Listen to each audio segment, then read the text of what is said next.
Assalamualaikum warahmatullahi wabarakatuh. Di sini saya Melinda Pragelpiani ingin mempresentasikan hasil final project saya, yaitu sistem web baca.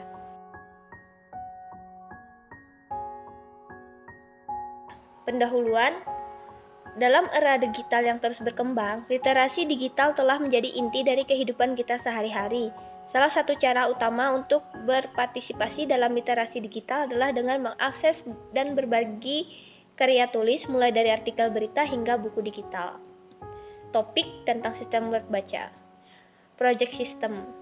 Pertama, tujuan dari sistem web baca adalah memberikan akses mudah dan cepat kepada karya tulis, termasuk buku, novel, cerita pendek, dan lainnya.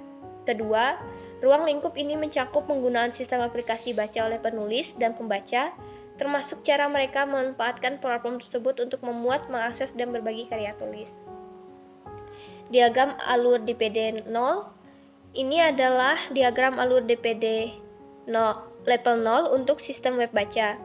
Pada level ini terdapat 3 entitas utama, pertama pengguna, kedua antarmuka pengguna, dan database. Sistem manajemen konten bertindak sebagai perantara antara antarmuka pengguna dan database, mengelola konten yang ditampilkan kepada pengguna dan memastikan penyimpanan data yang efisien.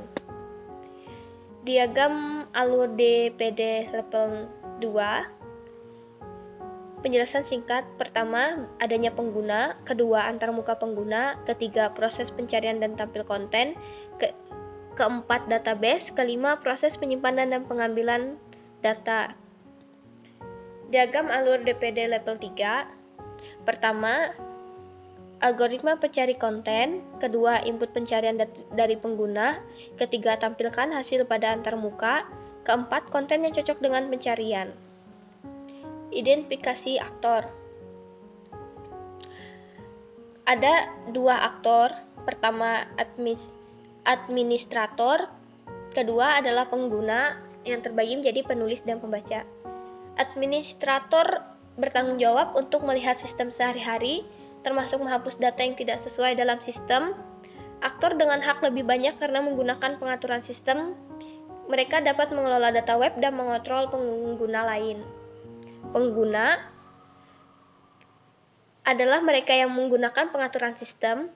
Mereka dapat mengelola data web dan mengontrol pengguna lain, melihat sistem sehari-hari, termasuk menambah, mengedit, menghapus data yang tidak sesuai dalam sistem. Pihak eksternal yang menggunakan sistem web, mereka membuat, menulis, berkomentar pada informasi bacaan di dalam sistem. Proses. User akan melakukan tahap berikut untuk bisa mengakses sistem web baca. Pertama, login. Kedua, verifikasi. Ketiga, ke halaman interface.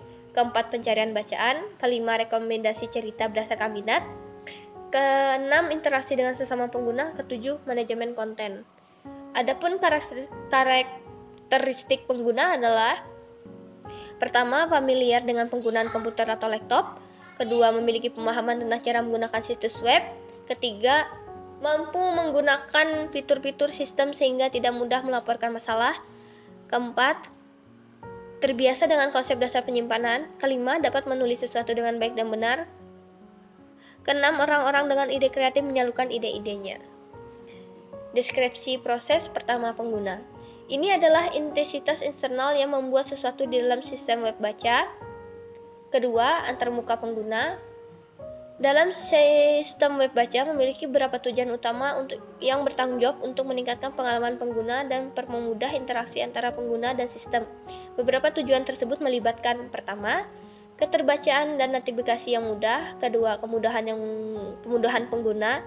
Ketiga, tampilan yang menarik. Keempat, respon dan mobile friendly. Kelima, interaksi yang intuitif. Keenam, pemberian umpan balik yang jelas. Ketujuh, integrasi pencarian efektif. Ketiga, basis data. Ini adalah tempat di mana semua informasi disimpan. Basis data ini mencakup penyimpanan data konten, manajemen konten, kemudahan akses data, integrasi antarmuka pengguna, pemelihara integritas data, dan pencarian efisiensi. Keempat, keamanan. Langkah-langkah dan protokol yang diterapkan untuk melindungi data akan aktivitas sistem dari akses yang tidak sah atau ancaman keamanan.